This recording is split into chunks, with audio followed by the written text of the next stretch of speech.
Greens of peace, everyone, and welcome to another community question time. I'm Brother Hakim, but before I introduce our subject for this CQT, I just want to take a quick moment to pay respects to two warrior sisters that have recently transitioned.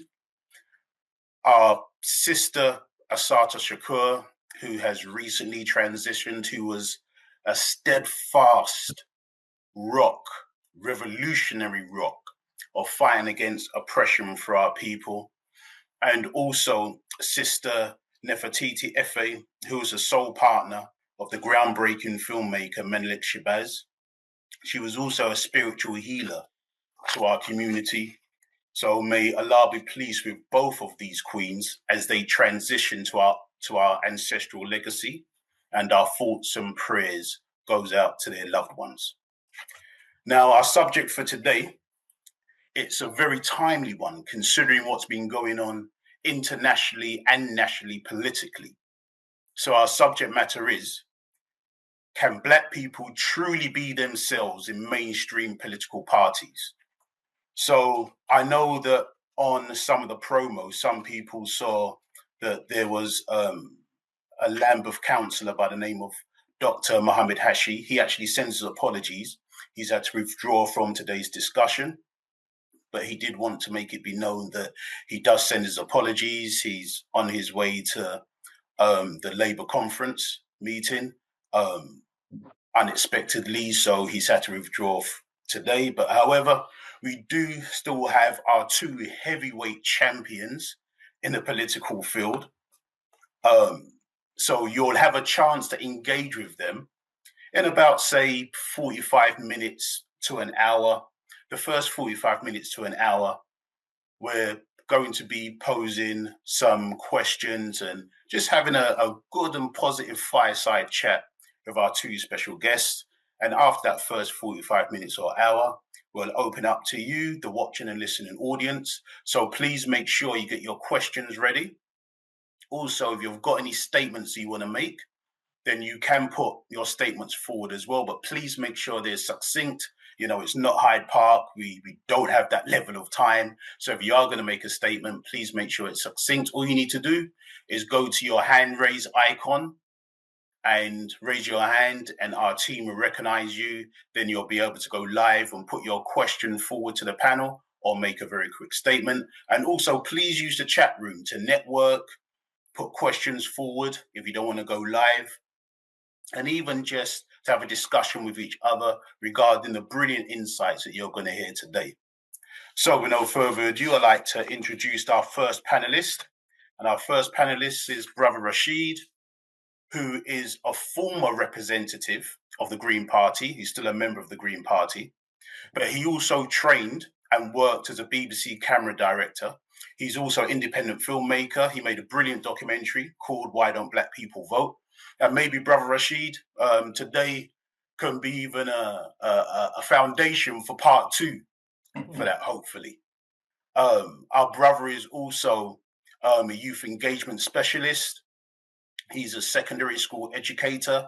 He's a community activist.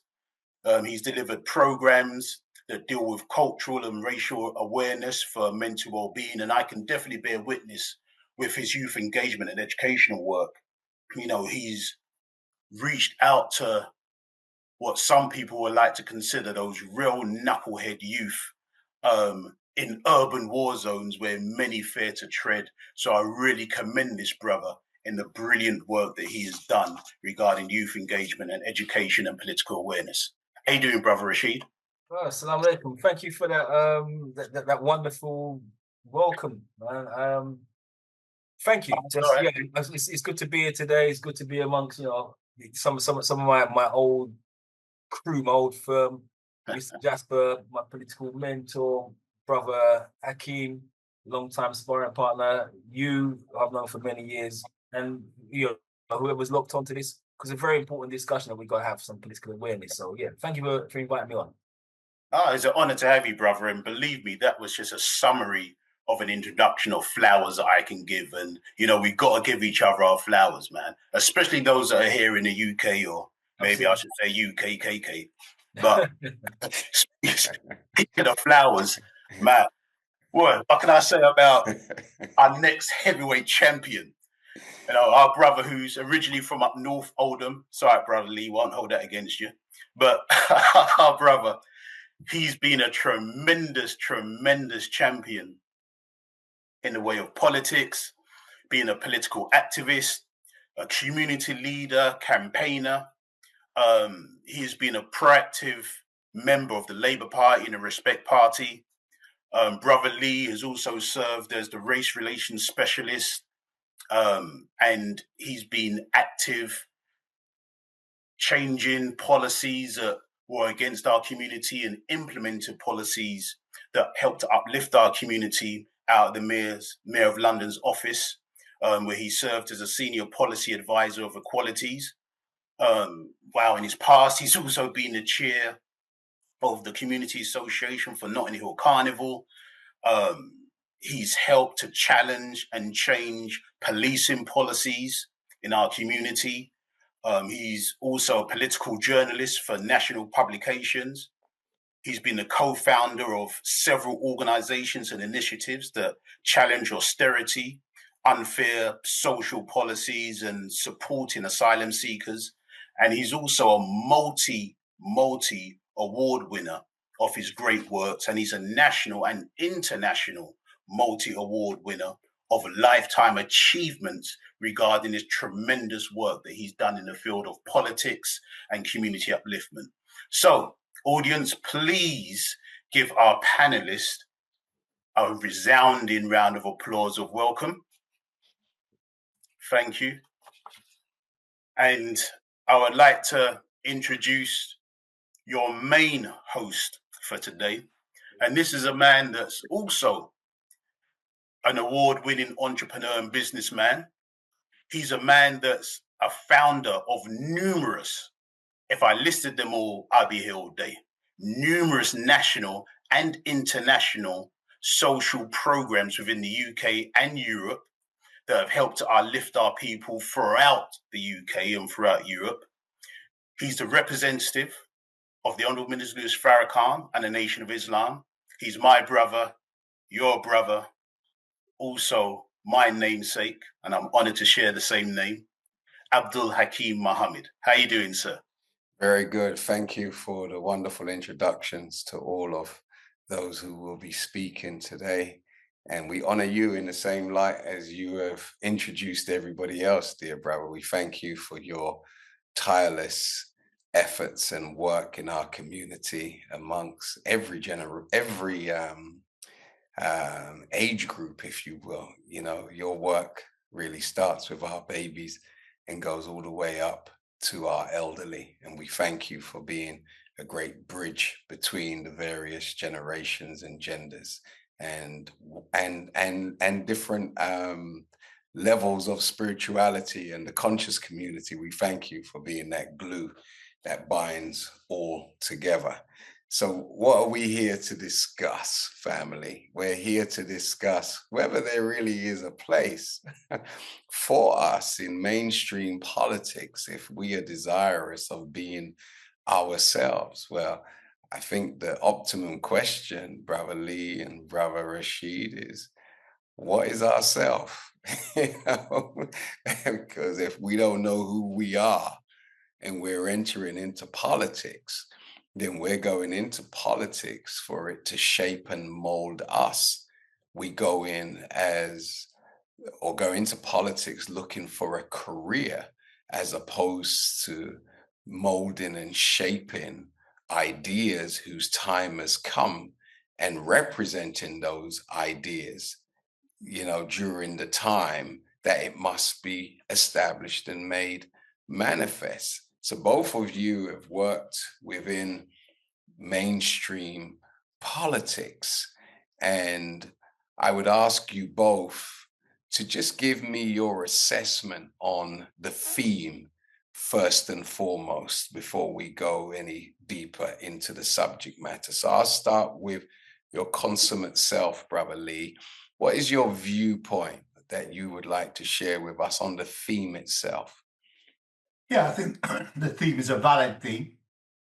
it's one that takes a critical lens to what progress can be made by Black individuals who are their authentic self. And I mean, you know, you pose the question, what is us? That's a critical question, because there are some Black people who can thrive very well in an oppressive party political situation where there is no bandwidth to be your authentic self. Some people thrive in that environment, and we know that. So it's a critical question that we have to ask in our leadership. You know, we put a lot of investment in Black faces in high places. We do, because representation is so poor, so rare to have representation, or it has been so rare, less rare now.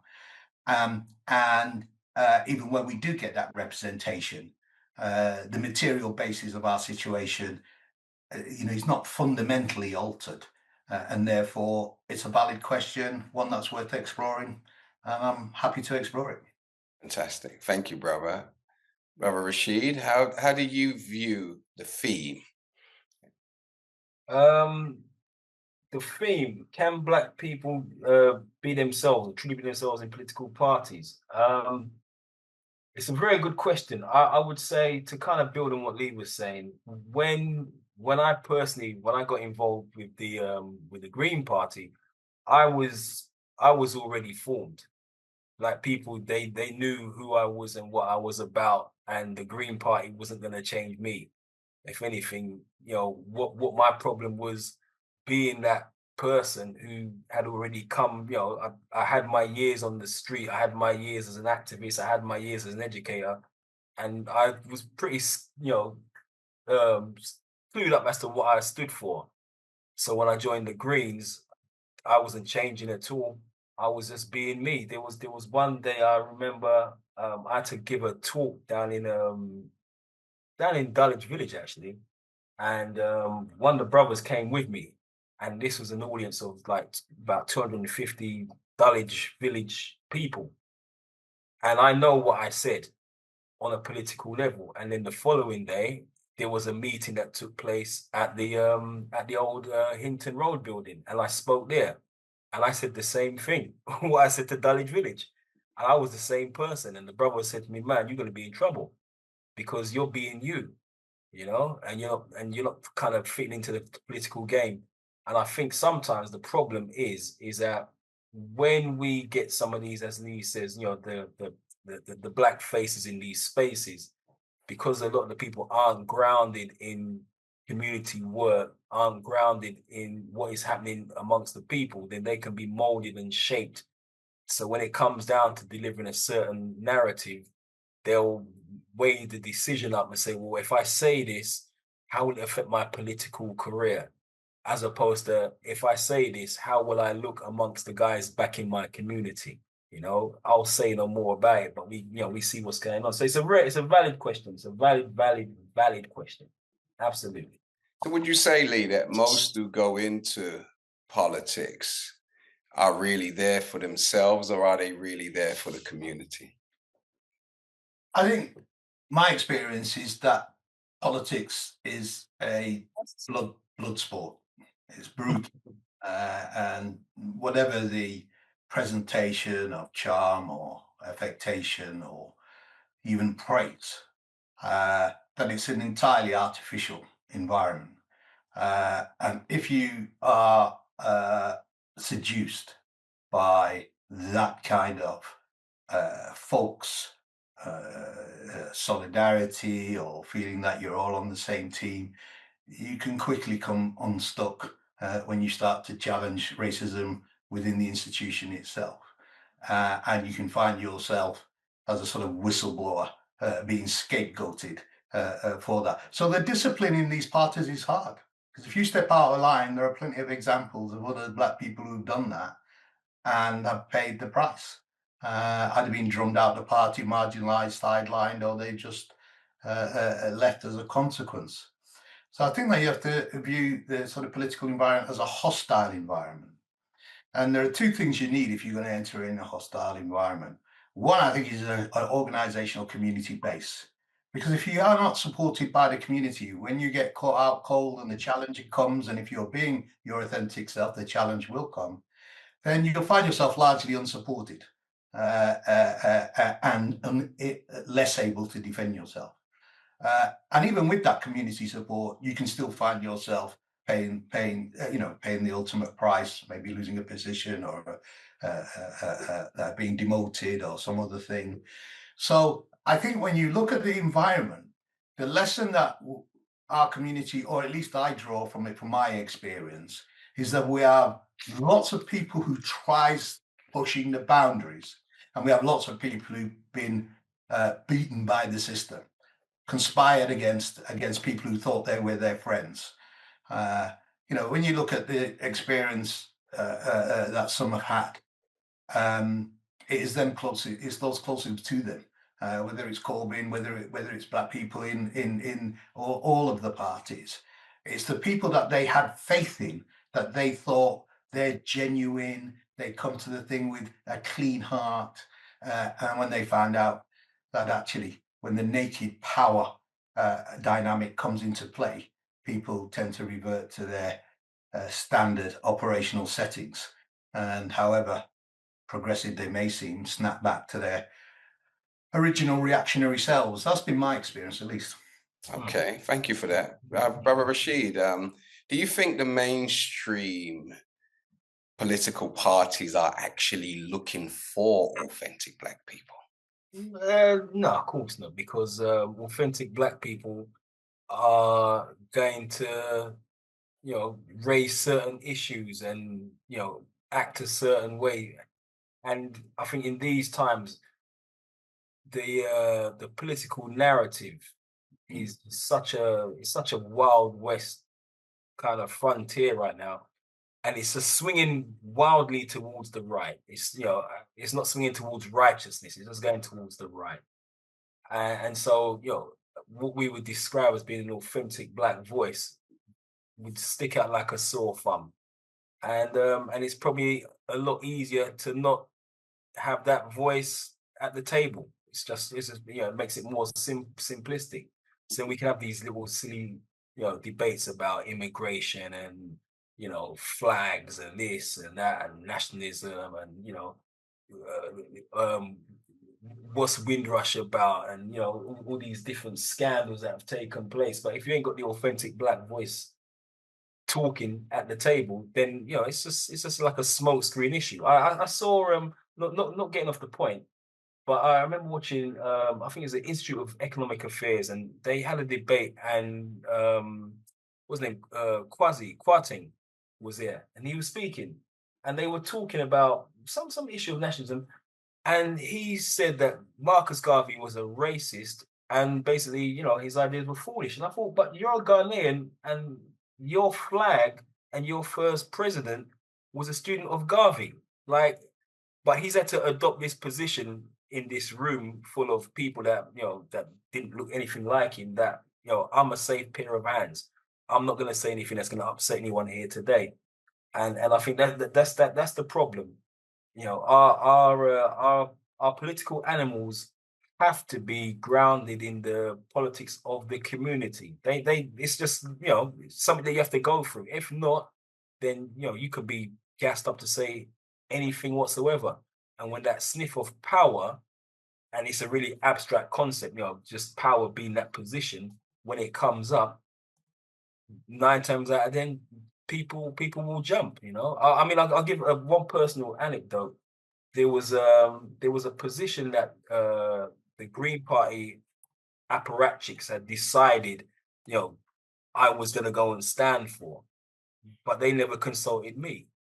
You know what I'm saying? So they were already making their chess moves, and they didn't understand that us guys down in South London, we were making our chess moves, and they put me in a position where I had to choose either between taking this position or standing for my community.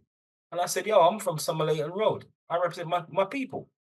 But Rashid, don't you understand? And I said, I fully understand that I have to walk down Cold Harbour Lane. I have to walk through Brixton.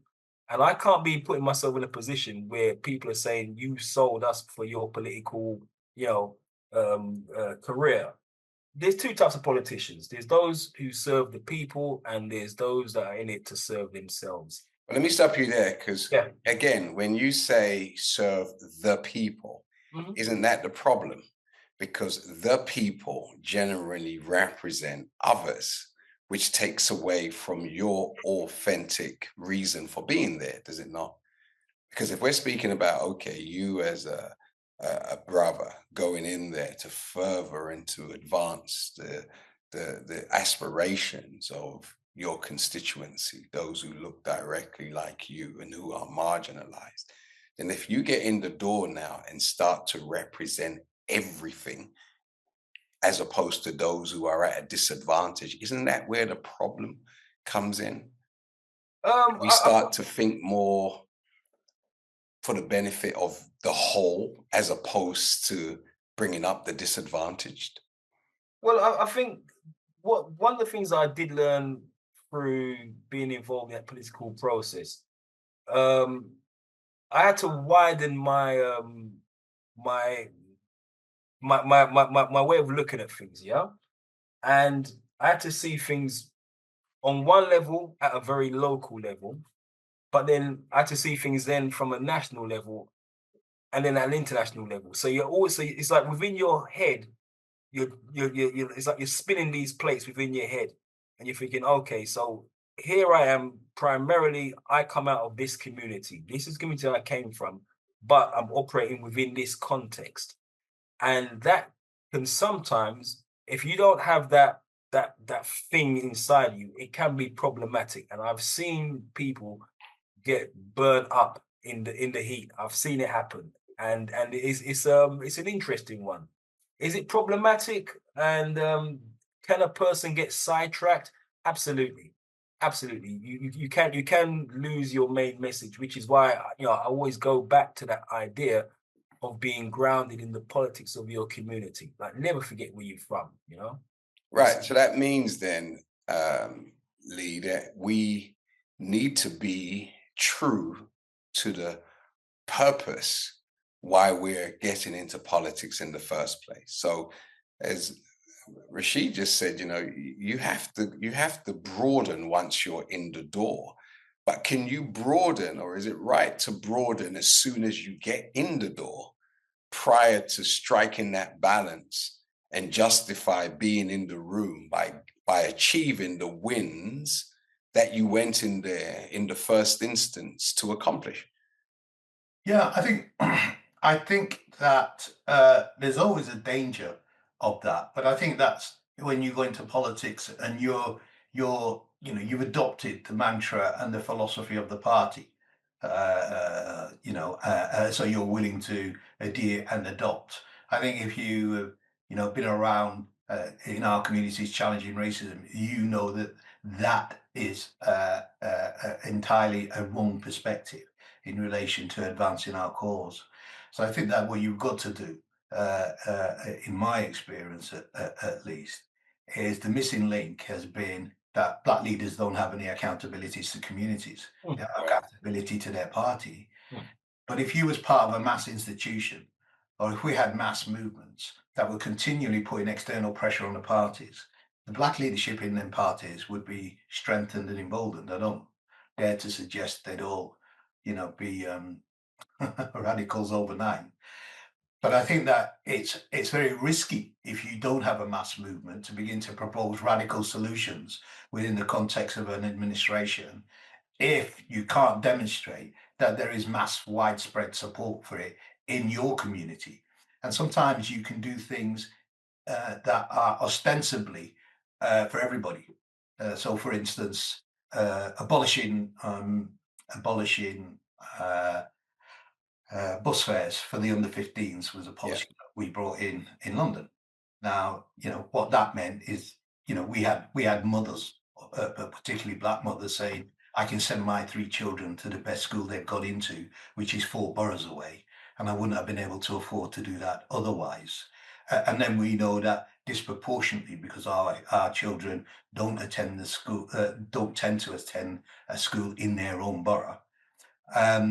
people saved an enormous amount of money within our community without it being specifically focused entirely on that community. So there's ways in which you can, they're not necessarily counterposed. You can be creative. But I think the missing problem in this dimension is two things. One, the current system of democracy is not fit for purpose. So if you join the parties on their rules under this first past the post system, then you're at a material disadvantage, right? Other countries have other kinds of democratic systems. We don't have to stick with the system that we've got. In fact, it's in our interest to change it. So I think a mass movement is the missing ingredient when you talk about the extent to which you can be your authentic self in a party. Nevertheless, it's difficult. You know, I remember when a young black boy was bullied by a Catholic school teacher in Lewisham and committed suicide. I don't know if you recall that in the early noughties. And my response to that is precisely with the reason why we need to have independent black schools. Well, who told me to say that? Because the papers were ablaze. And, you know, the good Mayor Ken Livingstone was on the phone to me saying, you can't say that, Lee, you can't say that. And I said, well, it's exactly the solution that we need. And that's my authentic self speaking. And it wasn't a huge problem in the end because these things are all passing fads if you've got the stomach for the fight. But nevertheless, it shows even with the most progressive mayor, there are limits and boundaries. Yes, sir. Thank you for that. Well, we've been joined by Mohamed HASHI. He's on the train heading up to the Labour Party conference and is more than willing to chime in on this discussion. Good evening to you, dear brother, and warm welcome to the community question time. Good evening, ABDUL-HAKEEM. Hope you're well. Good evening, everyone. Very well. Very thankful for the conversation. Can you guys hear me? Yeah, we can hear you. Fantastic. Very, very thankful for this conversation. I think it's a really important one. So I've been a councillor since 2018, and to be honest, it's been some of the most informative years of my life, to say the least. But what I find is this is not an area you can operate in or a space you can operate in without faith. You know, so a lot of the time we talk about, you know, serving the people. But if you serve the people, it all depends on what the people are upon. So if you were serving the people back in the days where black people were seen as a commodity and merchandise, that's what you'd be serving the interests of. So for me, it's not about serving the people per se, but it's about serving God, and as a result, serving the people. That's kind of the mantra that I kind of move with. Just on that, if to serve the God in a godless type of environment is pretty difficult, is it not? Because the viewpoint of the construct of politics is that you really see the King of England as the head of all citizens in the country, and we, the people, are supposed to be his subjects, and we serve at his pleasure. So that in and of itself is a conflict to most religions, is it not? Again, for me, it's the reality is the real important thing and the challenge. You know, living in this country alone presents that challenge. Politics is not unique in terms of that challenge. We sitting here and using money with the face of the king, etc., is the challenge. And well, I think the point I'm trying to make, HASHI, is being one's authentic self. So if you're in a party, the party is either shaping you to be what it wants you to be, or you are influencing the party and the party is becoming more like you. So one has to change the other. Both cannot coexist at the same time. So the question is, you know, if we go into these parties with a predetermined goal and agenda, are those predetermined goals and agendas being vanquished or extinguished, or are we prevailing is there a benefit coming to the community based upon our presence in the party? So, i.e., Mohammed Ashi, who was the man who we knew who worked at the soup kitchen and rallied the people and improved things for those who were deprived in our community. That's how we know you. So how do we know you now, since you've been, how many wins like that? Because you're the only one who's active in a party now, as a, you know, brother Rashid and brother Lee are used to be in politics like that. They were there, and they've moved on to positively affect our community in different areas. But you're still giving it a go, right? So as you're giving it a go, what would you say are your current wins? Like, where are you being able to roll back, you know, the party, if you will, the party's policies to advantage your community in the first instance that others will benefit from? So for me, I think, as I said, the journey's been very interesting and informative. And I think one of the biggest learnings for me is about each one teach one, learning the mechanisms within the council, within the party, and bringing different people in. So when we talk about the soup kitchen, when we started the soup kitchen in 2013, the Domino Club had been running it since the early 80s, had a lease for the building. Their lease lapsed in 2010, and it took almost 10 years from that point to get them that lease, because there was a lack of understanding of the system. There was a lack of understanding of those processes. And when we talk about people like Brother Lee and Brother Rashid, it's about maintaining that contact. Party politics shouldn't divide us. We're not in that luxurious position of being that tribal within a party, but we should be represented in every party.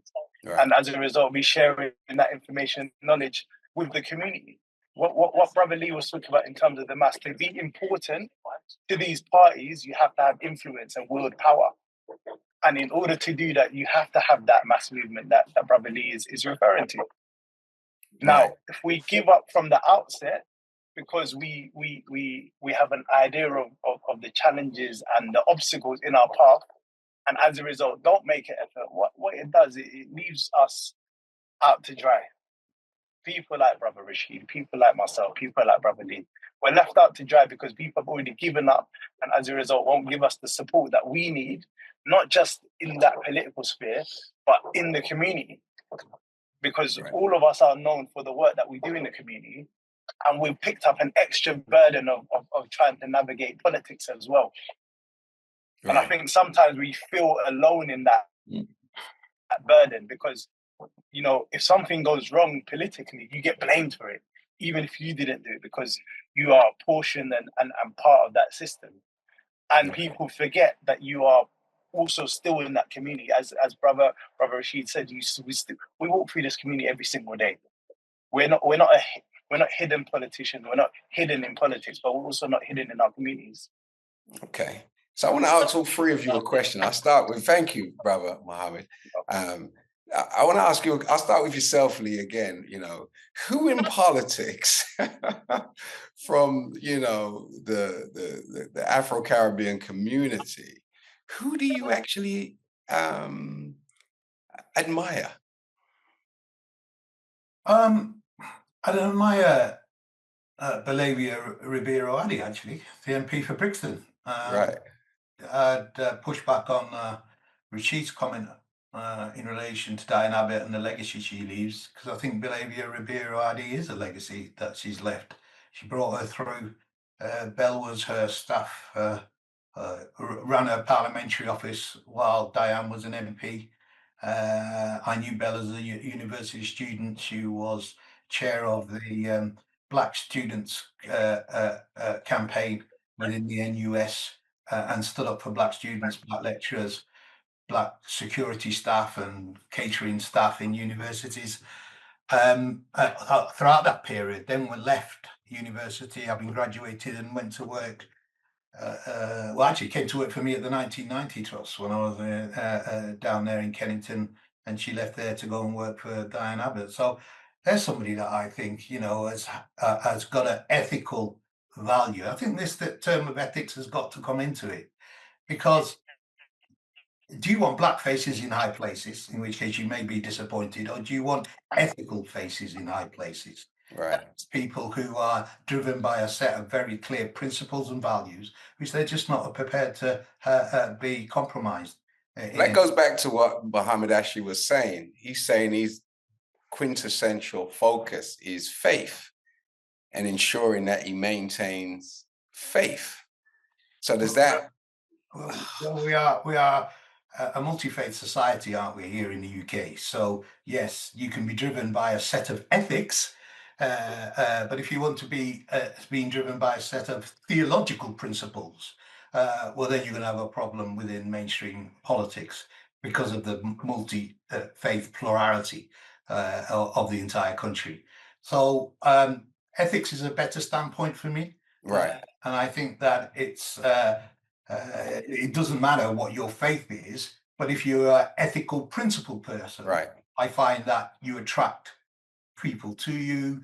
Authentic leadership attracts that kind of leadership, and I think that's very, very important in terms of because what we don't have is what does the community want in terms of ethical leadership? What does that actually mean? And I think the other challenge that poses is to say to our communities, look, we don't have any democratic structures. Organizations pop up and say they're representing communities. They may do, they may not do. But at the end of the day, it's no substitute for having a democratic mandate from your community.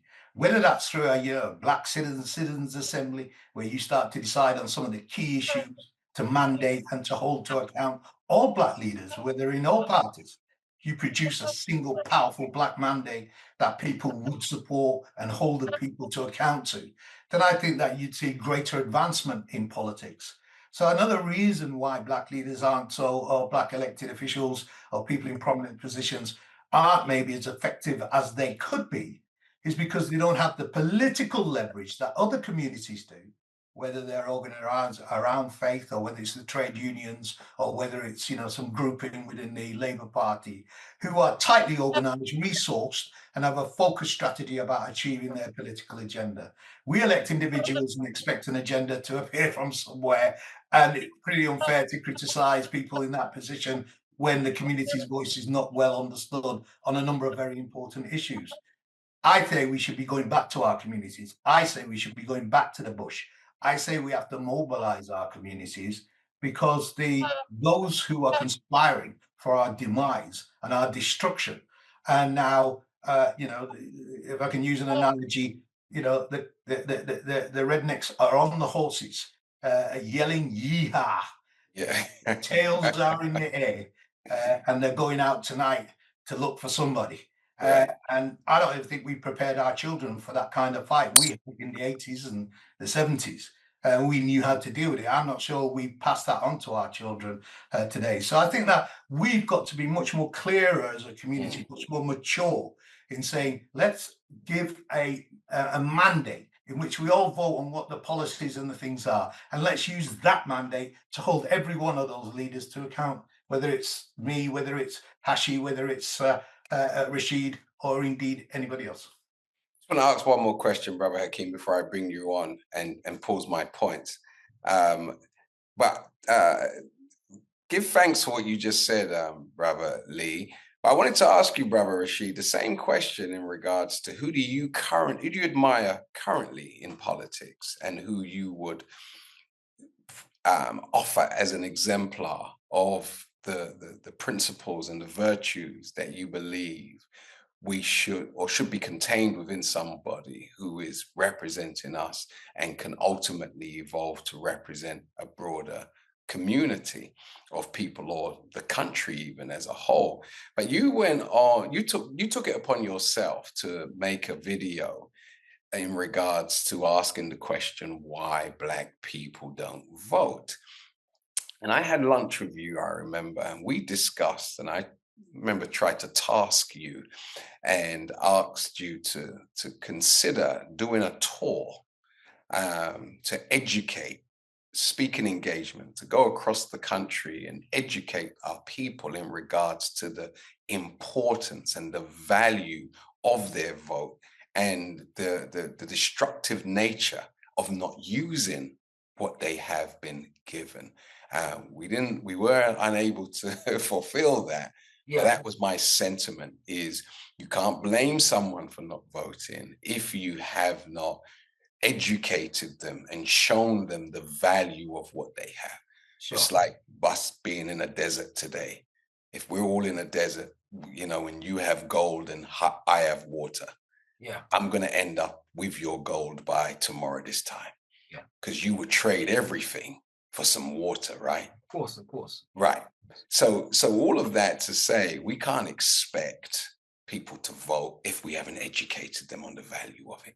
Now, so with that said, who would you, or who do you admire?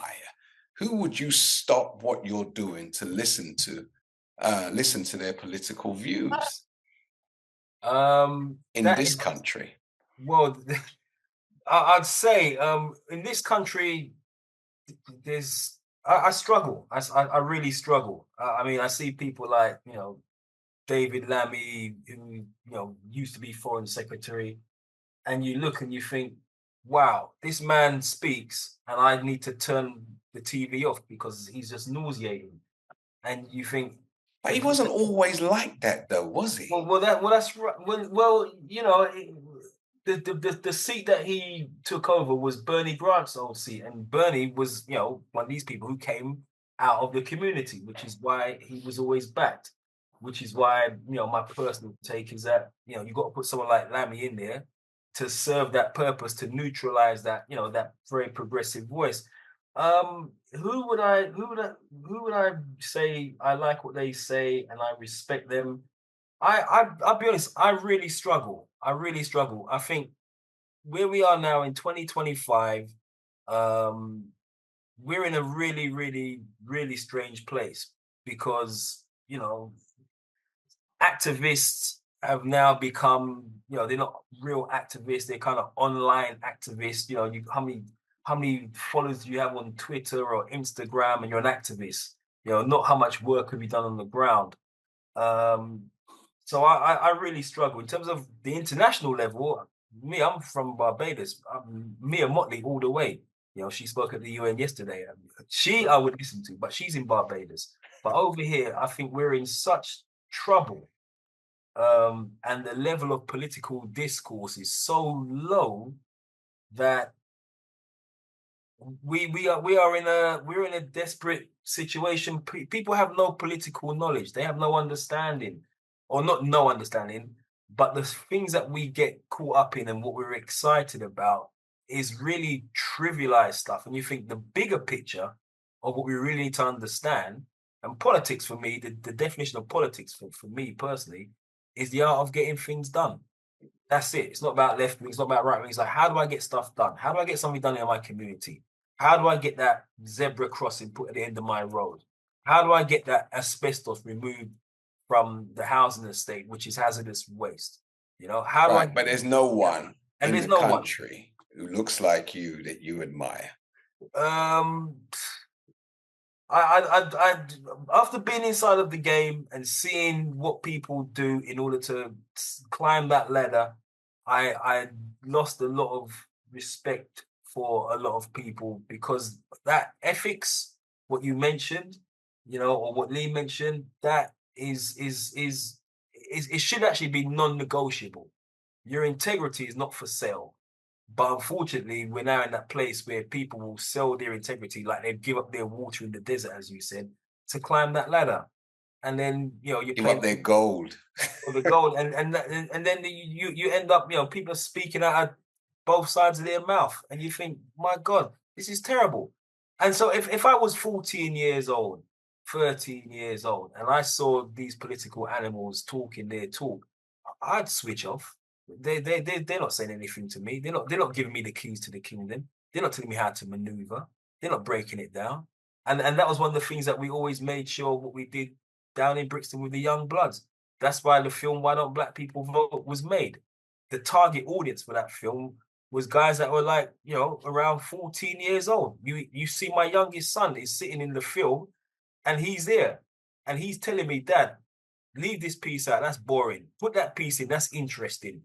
And I made it for that audience because I realized there was no one that was teaching these young bloods. So just to sort of clap back at Lee, what he said in relation to Diane Abbott, my point, Lee, with Diane was that she's based in Hackney for near on 40 years as the MP. Where's the Diane Abbott School of Political Leadership? To have, you know, the MP for Brixton, I get it, I understand it. She worked in Diane's office, but I'm talking about an institution, a structure, not an individual.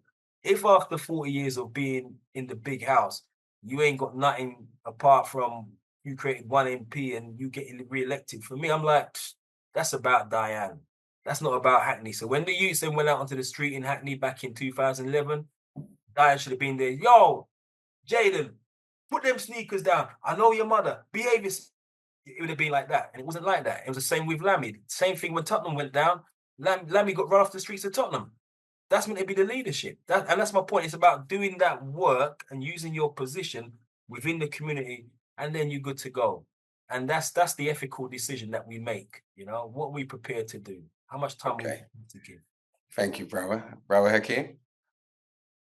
Thank you, sir. I wanted to come in just to remind the watching and listening audience that in about 15 minutes or so, we will be able to be taking their questions. But if you don't mind, I was also inspired by some of the points that's been dropped. So I'd like to put a question, a point forward. In fact, especially one of the last. You couldn't you couldn't brace yourself any further.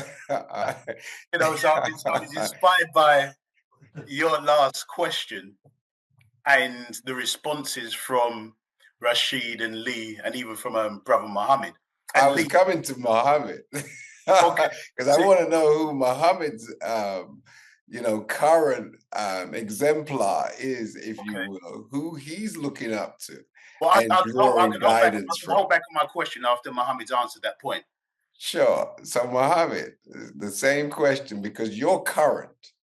Okay, yeah. You're in the game as we speak, you know, and those of you who are football fans, you know, you've all, I don't know if you'd have all voted for Dembele for the, you know, the top player of the year, but he certainly has earned it, you know. So who, Mohammed, are you, you know, I wouldn't say patterning yourself after, but who have you got an eye on who is a steady, and I like the word that Lee used, you know, principled and ethical person whom you are desirous of learning from? So I think I would definitely agree with Brother Lee. Belle is a stand-up woman. Like, she's my local ward MP. I work closely with her because we cover some of my ward as well in Stockwell. And when you see this woman stand up for local residents, against housing associations, against big corporate, you know, organizations, she is so inspiring to watch in action because she walks with no fear, because she knows why she's there. And Florence Shalomi is another one that I've seen do that. And for me, they inspire me because they walk so fearlessly that, inshallah, I always pray that God gives me that kind of courage when the time comes and I'm needed to stand up and be counted. So again, I'm grateful for Brother Lee for raising Belle, because Belle was the first person that popped into my head. Yes, sir. Thank you, brother. Brother Hakim. Thank you. Brother Lee, you said something that's really crucial regarding the current climate we're living in. Look, we know that from the last general election, 2024, we have approximately something like 28 black MPs, according to the Jamaican Gleaner. So 16 of Caribbean heritage, 12 of African heritage. I'm not including those members of the House of Lords. And those 28 MPs are cross-party.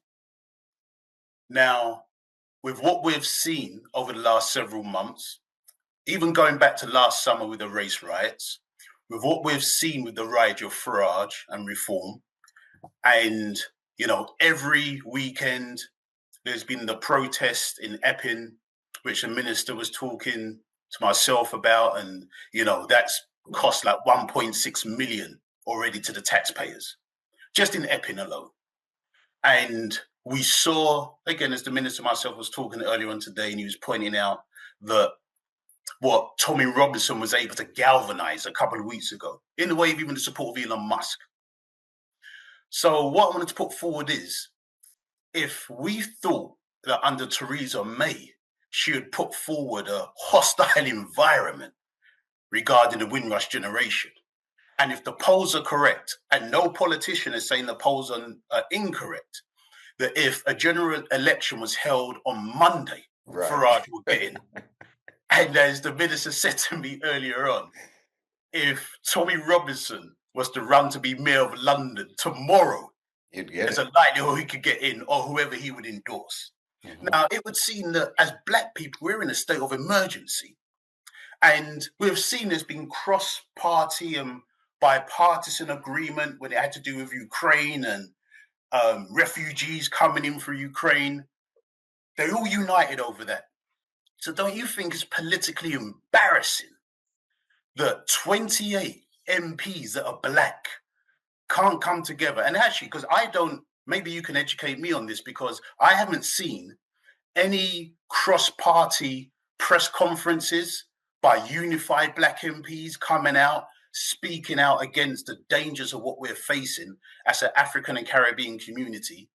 I haven't seen any kind of cross-party members of parliament or councillors just saying, look, let's put our parties to one side because our skin color is saying we're facing this social, political, racist epidemic right now.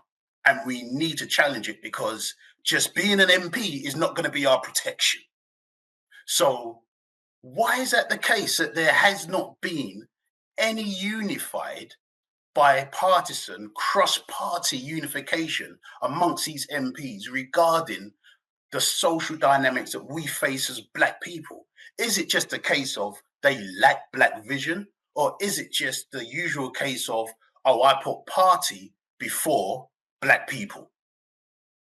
They put party before people. And how can we change that? Then how can we even change that as a community? Because this is what we're facing, right? Well, I mean, with the nature of the question and the way how you framed it, brother, it really loads up the next question that I wanted to ask. Because the next question I wanted to ask was, because you just answered, Brother Rashid, in regards to, you say they put party before their people. And Lee, what would you say? Yeah, I think there is party before people. I think there's personal career egos that make people incapable of working together. And I also think that the environment within those political parties mitigates against you doing that. Okay, well, here's the thing, right?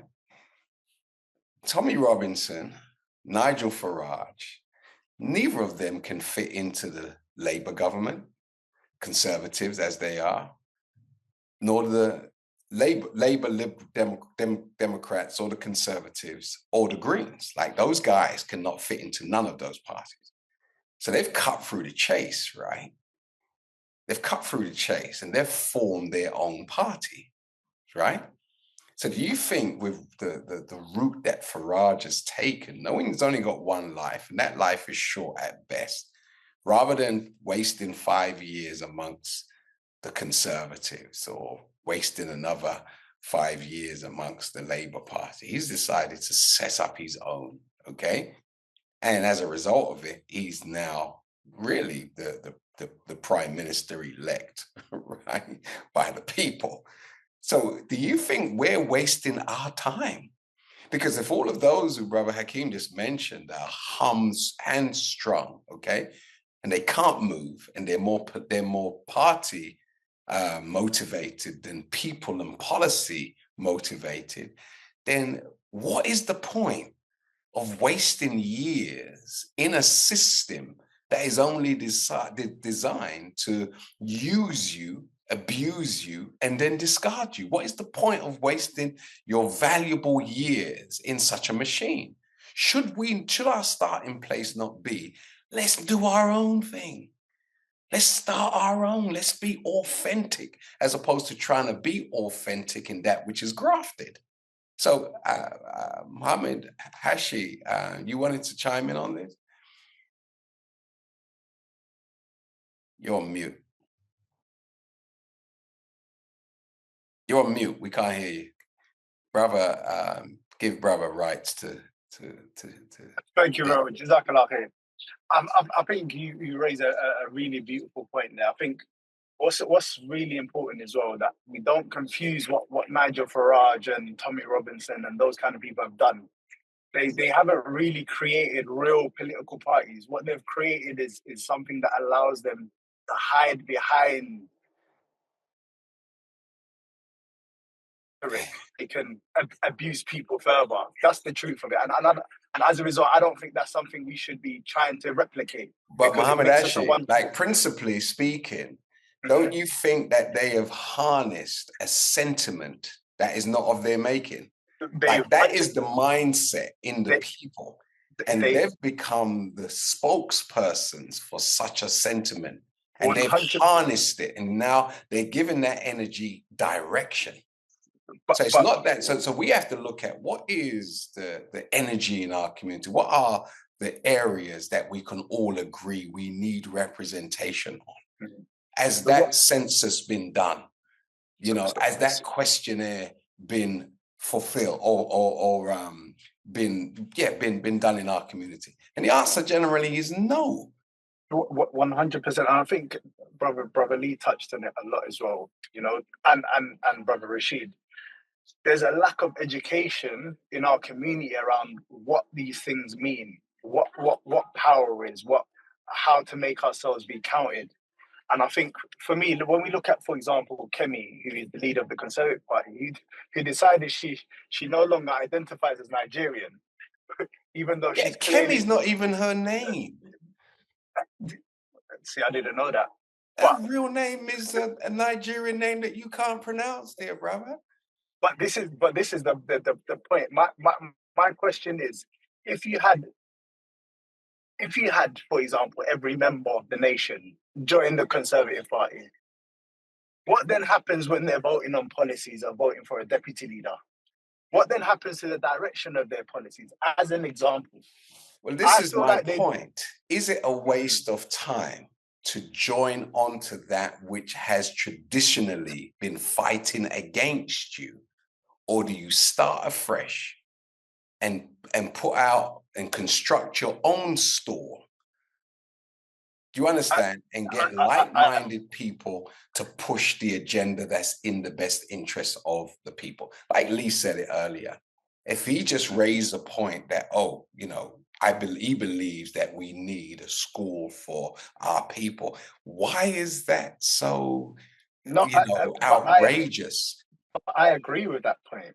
But look how many of us would back him with that idea. We now have money, through our entertainers and actors and actresses. We actually now have enough money to back ideas like this. So I believe... But the question is, how many will put their money where their mouth is? When things are in idea stages. When it comes we ran schools forward, that's where things dissipate. But we ran schools. And I don't mean us, I mean us in the wider community. Sure. Well, okay, well, I'm going to come back to that because that remains to be seen. And again, a census would have to be taken. But Lee, you wanted to chime in on the question on the floor? Yeah, I think the current system of democracy that we have isn't fit for purpose. Right. It's loaded for millionaires and international capital. As long as you've got a billionaire backing and you can pump that money almost to be a trillionaire. Yeah, you can do fabulous things with that kind of money.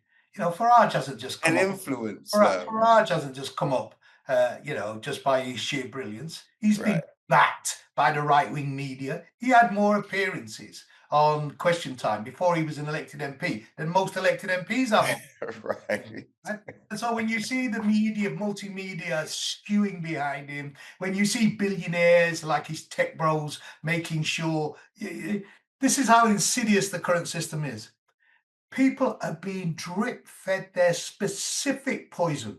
You could be on the same street and you can have two opposing arguments being fed to you in your stream in the morning, saying, we know you don't like Muslims. And the other one can go to another one over the road and say, we know you don't like gays or some other poison. Whatever it is so now tailored because of the analytical capability of these Facebook and the Metas and the X's and so on, that your poison, your echo chamber poison, is being continually fed to you. So one thing is, it's a fool's game because the established media is stacked against you, and unless you've got billions to pour in, as Farage over reform, then you're not going to make it even if you try. Second is that, let me just finish this point if I may. Sure. If you change the system of voting away from first past the post, right, to alternative vote or some other voting system, then the possibility of a black party emerges because you have a greater proportional representation within the democratic system. This current system is all stacked against you unless you've got billionaire backing. So let's do that. I think the other thing is this, is that I think, you know, at the moment, we're trying to integrate into a burning house. Yeah. Right? In the sense that the world faces polycrisis, existential threats, right?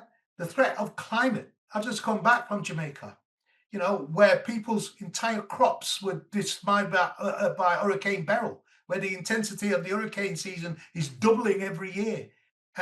And farmers in the rural areas are having all economies destroyed. That's just one example in the Caribbean. I can give you many more across the world in terms of climate crisis. We've got an economic crisis with the America bond market being the most. America's debt situation currently used to be reserved as being described as a banana boat economy. You know, back in the 60s and 70s, when they were referring to African countries hugely in debt. The debt of America is so large it can't be paid back in a lifetime. Their bond market is sinking. Britain's economy is attached to the Americans' economy. So when Trump goes down, Starmer goes down with the ship. And so we've got an economic crisis. Then we've got a moral crisis, which means that we can stand by and watch a genocide in in real time being portrayed to us. And have people disputing about people whether they have the right to life and liberty or genocide. And on top of all of that, you have a crisis in democracy where people don't believe that politicians currently, as we understand politics, actually represent them. And so you have lower levels of public confidence in confidence. And that's why with a billionaire budget, people like Farage and Rob, did you see the screens that Tommy Robinson had at the end of the thing? Yeah. Now, you and I know about screens for demonstration. You've got 3 8K definition screens at the end of the thing, right? So, and I'm only talking about the screens, not about the radios, not about the advertising budget, not about the millions they spent pumping the march. Transportation. This is transportation. This is what we're up against. And I think that as a people, I think we're destined to teach the world something. That's just my view. Really. People might think I'm crazy. I think we've come to teach the world something. Yeah. I think that something we've got to be the vanguard of making a radical change to change the global system. We've got to link up with African diasporas and BRIC nations around the world who are changing the global economic system and going from a unipolar world to a multipolar world. We've got to link up with Burkina Faso and our brave Captain Traoré and others in the Sahel states who are trying to end French colonialism. Another world is possible. Another world is possible. But if you're going to join this first past the post billionaire funded democracy, where corporate giants can lobby so Google pays no tax, then you're joining a burning house, because the epoch of this white Anglo-Saxon Protestant domination for the last 1,000 years is coming to an end. Right. And we need to prepare ourselves to give it the final push over the edge. So I think the world is possible, but I think it to be very much more mature, very much more focused, very much more growing. Brother Hakim, can I good point, Lee. Well said, brother. Go ahead, sir. Can I just build it? I think I take on board what's being said. I think we're missing one real fundamental issue on this issue of politics. I understand that the guys, Farage and Tom Robertson, they got these backers behind them that are putting this money down and whatever. But if you understand that, we as a people have always been really, really creative in the face of adversity. And, as the saying goes in the States, they gave us lemons, so we made lemonade. We always find a way to overcome these things. They give us the worst bits of the meat. We make curry go out of it. What the hell? They can't stop us. We invent jazz. We invent reggae music. We invent hip hop culture out of nothing, and it goes global. So to say that we need the big backers, what we need is we need a sense of. I don't think, in fairness, that's what was being said. It's being highlighted. What we're up against. It was just being highlighted, and not just what we're up against, but the silent backers. The real power behind the throne. So these individuals are not in and of themselves. They just write They've been cherry picked, and they have been amplified. And funded. So I think that was more the point. Okay. Yeah, and Rashid, if I may, Rashid, hold on. Can I just build this point, and then I'll let you go. Okay. Yeah. In the interest of time. Yeah, fast one. It's super fast. Right. If we have a generation of young people that we have failed to educate, to make aware, to give any form of context as to where they stand on right now, 2025, then they're not going to be able to pick up the political baton, so to speak, because they can't see what's going on. And what we're seeing right now is a failure collectively for us as adults in educating, the generation that come behind us. Because I travel to different places, I work in different schools, and some of the children that I come across, some of the most politically astute children that I'm coming across, are Asian children from working class backgrounds. Very astute, understand what the issues are, and are very clear. And then when you look at it, how it plays itself out on a political level, you would see, for example, over in Tower Hamlets, they take Luftwaffe, they throw him out of office, they ban him from being a Labour member. Luftwaffe just comes back as an independent and wins, wipes the floor, because the people in the community understood, because there was that level of education. And now, but you're making my point, right? Are we wasting our time, as Lee said, trying to integrate into a burning house? Or should the brightest among us just come together and form something that will represent our needs from day one? And none of our representatives will have to toe a line or speak out of both sides of their mouth. Are we wasting valuable time trying to fit into where we don't belong? That's the simple question on the floor. Because what we're looking at with these others, that is what they have done. Nigel can be himself. Tommy can be himself. We want our representatives to be themselves. Can they do that in somebody else's house? I don't think so, personally. But I'm asking you the question. I'm asking you the question. Like, isn't that where our investment should be? I'll tell you what, brother. There was an event, Stand Up to Racism, a couple years ago. And so it was all like the trade union groups and people in the Labour Party and whatever. And they invited the Green Party leader at the time to come down to speak at this event. And they couldn't make it. They said, Rashid, you're our spokesperson on this level. Can you go and speak? I said, there's no whip in place, right? So I can say what I want to say. They said, yeah, say what you got to say. And so I got up on the platform. A couple thousand people was there, and I called out the fact that at the time, the highest rates of racial inequality were in Labour-controlled boroughs, where they had Labour MPs and Labour councillors.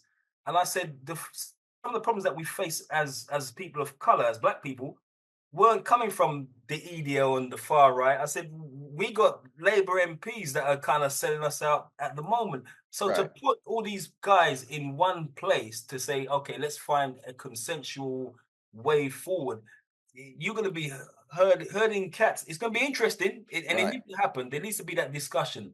But what will come out of it, if it's not focused on educating young people first and foremost? I concur with that. We're fast running out of time, and there's just one more question I want to ask before we go to those in the audience who would be desirous of asking questions directly to yourselves, and that is, in politics, period, like per se, who do you actually admire? Who is principled, whether you agree with their politics or not? Who do you believe in this country is the most consistent and is achieving their objective, even though you may hate what they stand for? Who would you say is the most formidable in these areas? That if we were as formidable with our policies, we'll be able to move the dial a lot further forward. Give me a name or two. I don't misconstrue what I say here. That's why I prefaced it for you. Right. But if you look at, if politics is about, as I said, the art of getting things done, then you got to put someone like Nigel Farage as that person that has been on that particular trajectory, and he hasn't kind of gone away from it. And he's just dragged the whole political spectrum along with him. And he's just showing up how ineffective the so-called progressives on the left can be. It's I dislike the man. I think you don't have to qualify it, dear brother. You don't have to qualify it. And I think sometimes people forget how responsible he was for Brexit. Like, that's the point I was going to make, Minister. I was going to say, no, go ahead. Farage is interesting because he built his movement before he went into politics. Yeah. He didn't go into politics and then try to build his movement. Yeah. He had his army in place. Yeah. Then went into politics. Then when he went in, he couldn't be ignored. He couldn't be dismissed. And people knew they had to take him seriously. And it reverts back to the point that we don't have a movement. And in the absence of that, we're doing less well than we could possibly do. But my own opinion, after 66 years, and let me say that, I've tried to carry water in this particular basket.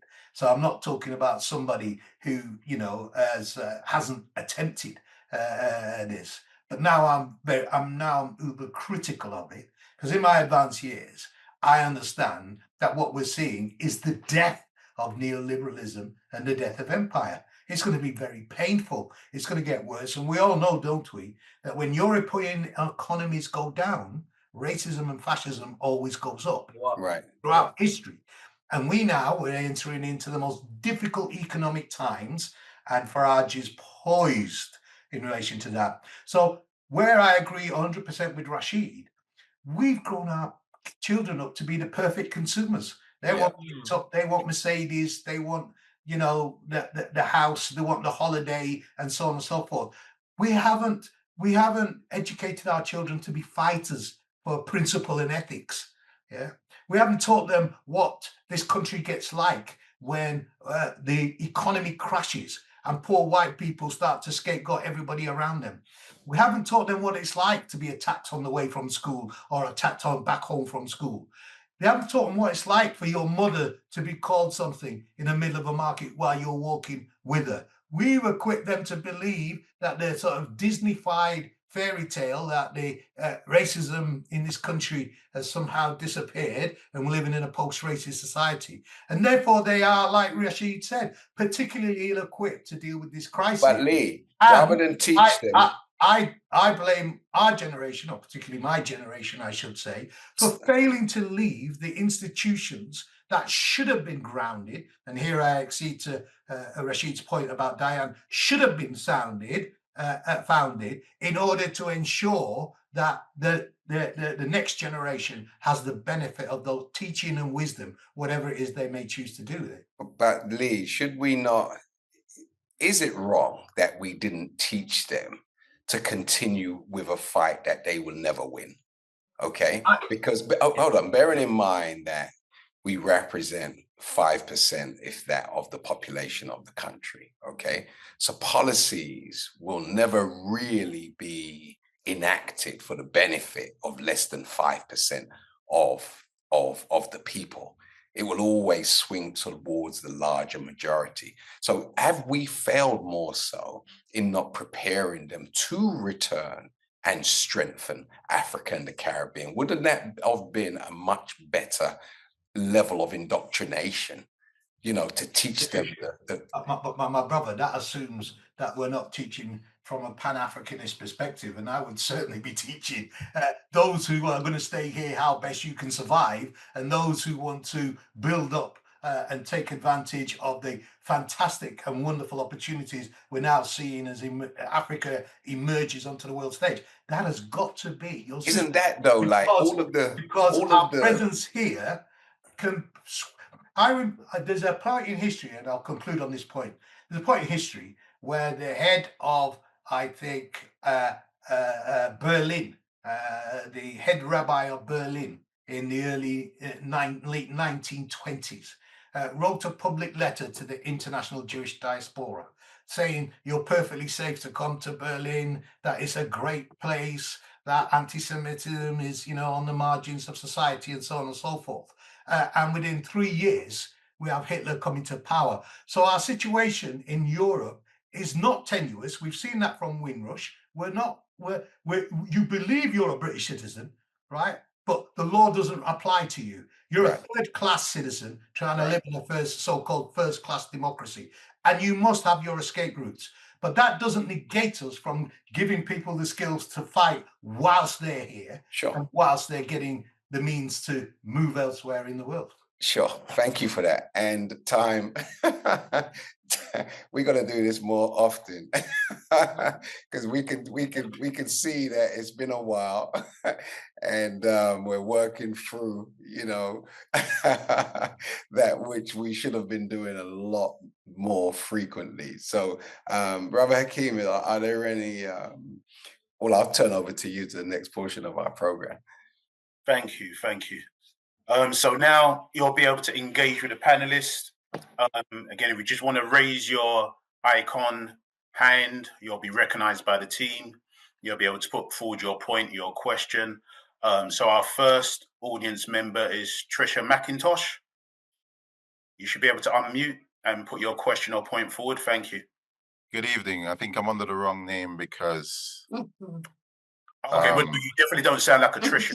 Yeah, definitely. Yeah, no, the link was sent to me, so it came up that way. But that's no problem. No just problem. wanted to make that You're point. forgiven, brother. Please. I didn't want to get into the whole pronoun stuff, brother. Right. Thank you. Go ahead, sir. Go ahead. Good evening to everyone. Wonderful debate. Good evening to every brother and sister in here. I wanted to come back on some of the points you guys were making in the last few minutes. And I think one of the most critical things here, I think you were talking about the financing that's behind Farage and Tommy Robinson, etc.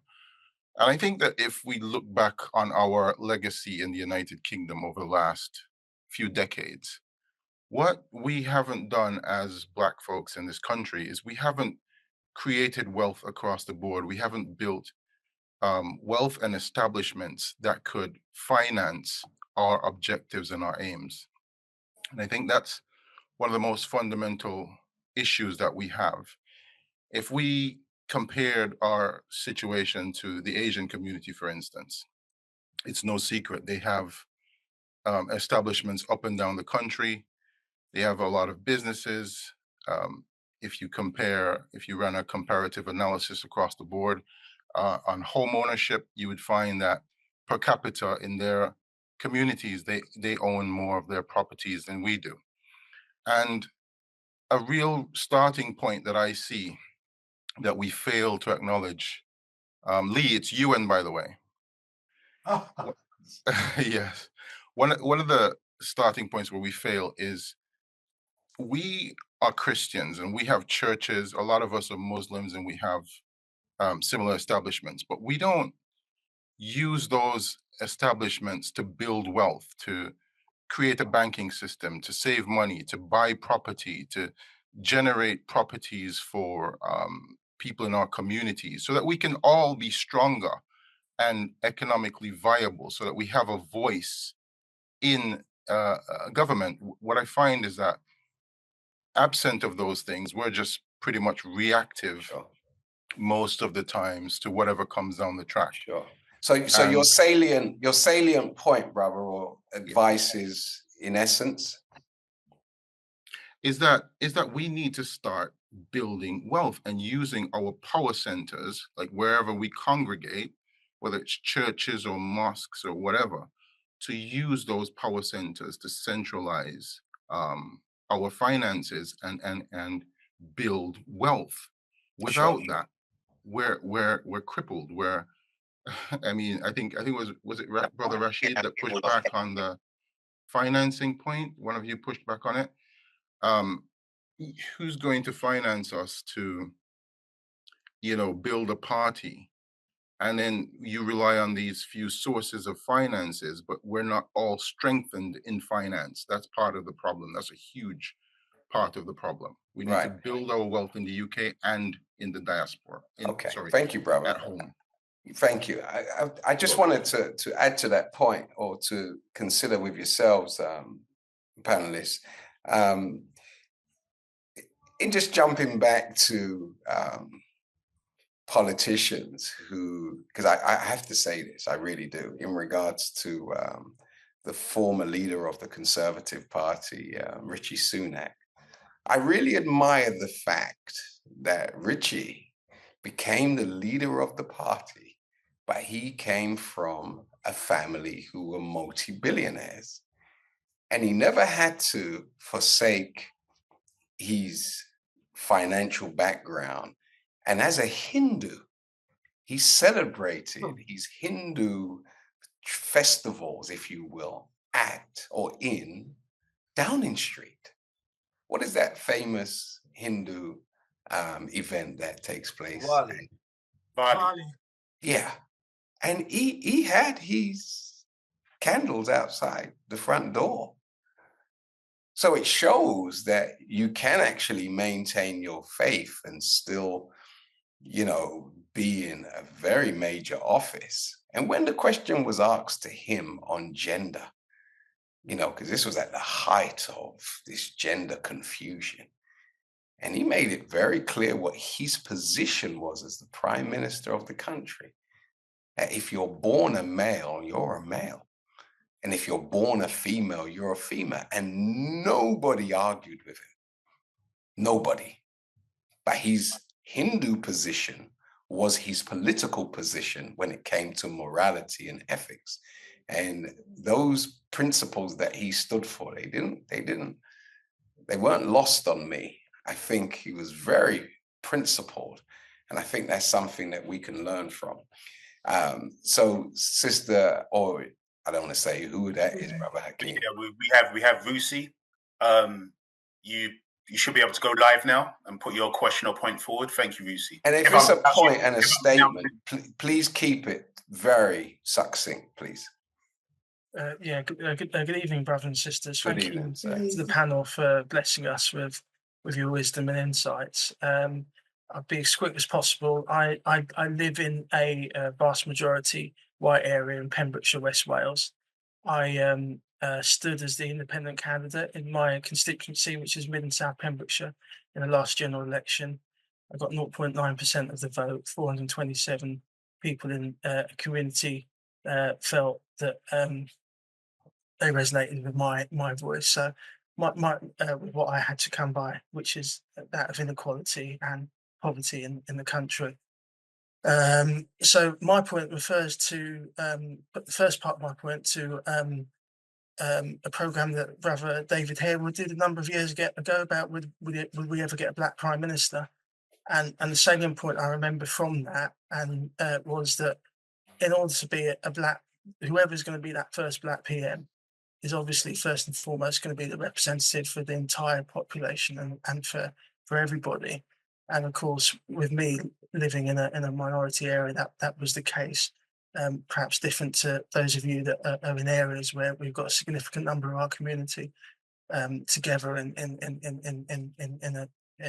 within a particular location.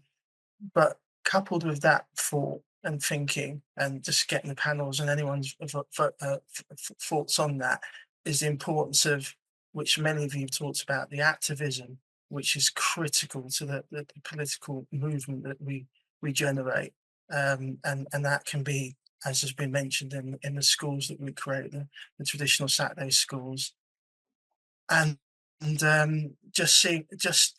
that I suppose my point coming to the conclusion now is sort of bringing in the political with the grassroots activism, recognizing that we can be ambitious on the political side, but we have to be servants to everyone. Sure. Recognizing that we have to bring ourselves up, and that the activism and education and community support is crucial. Okay, thank you, brother. Question, thank you for that, those remarks. It's a quick question. I've got to chime in on this, brother Hakeem. Brother Lee and Rashid, would you want to be the Prime Minister of this country? Knowing one day you'd have to swear allegiance to the King, that he is your sovereign? Could you actually do that, either of you? I have no ambition to be any person like that.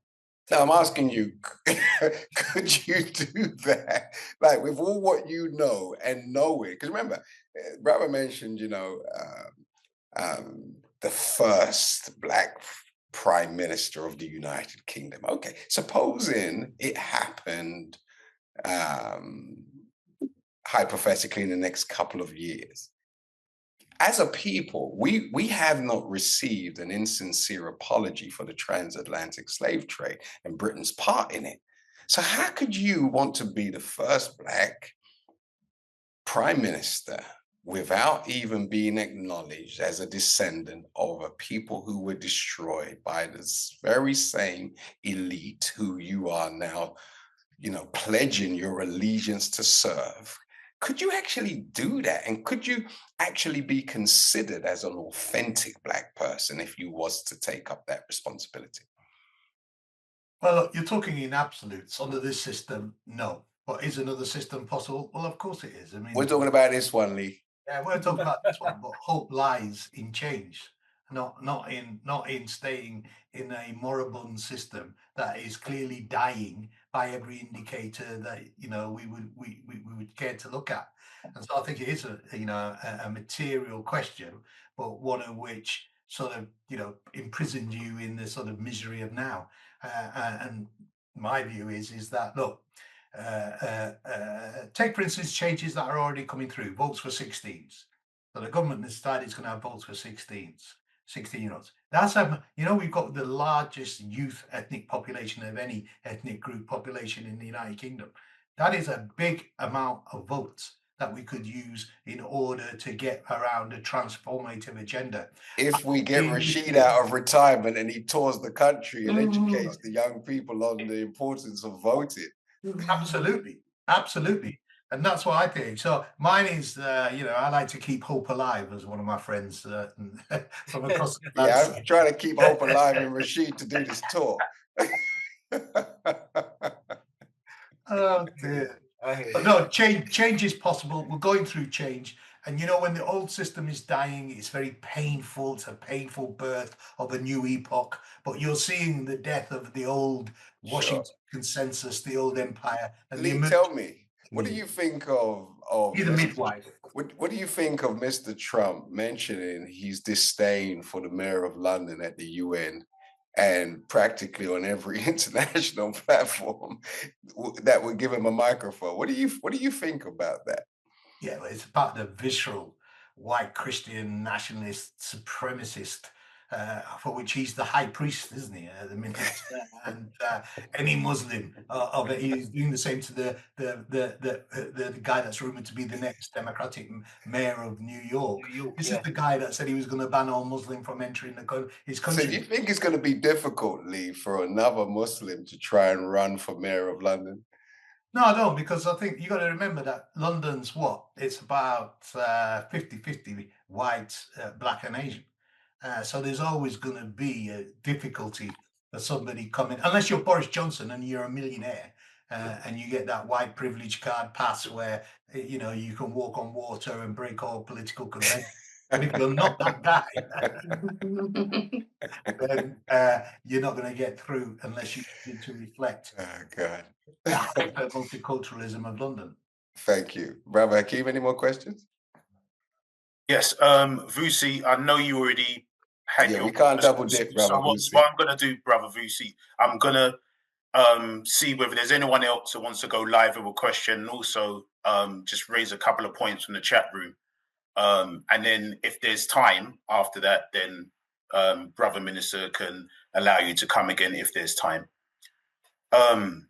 So there was a point that was raised earlier in the chat room by Sekhmet Judah regarding Prime Minister Keir Starmer's launch of the ID cards. So I suppose it was putting a point forward of, do you think that's going to affect, again, our community in a disproportionate way than the larger white community, and if so, how so? Is there not over 1 million signatures been signed on the petition against it? Yeah. Over 1 million, right? Within 24 hours or so. So that means they've got to have a parliamentary debate, right? Yeah. No, I think, look, I don't know if people might not remember, but I remember the violence and the apartheid racism when South Africans were forced to carry a passbook. Do you remember that? Yeah. Call it the Dom Pass. Yeah. And if you could be challenged anywhere to produce your passbook. And the ANC went on a huge campaign. They ended up burning passbooks, and it led to, you know, partly the Soweto uprising, all sorts of things around the apartheid struggle. If we get ID cards and officers are empowered to be able to ask us for ID cards, and that is a reasonable basis for them to engage with us, then I think you're going to see the kind of racism that we saw under SUS laws return with a vengeance. Because, you know, you wear your passport on your face. Doesn't matter whether you're born here for the last 300 years, your family's been here, your passport is on your face. And the level of disproportionate racism within the Metropolitan Police Service and services throughout the country means that they then have that racism legitimized, and they will be able to target you on the street to say, show me your ID card. And that will become a terrible focal point of further policing oppression in my... And Brother Rashid, what does the ID card have to do with stopping the boats? I'm missing something.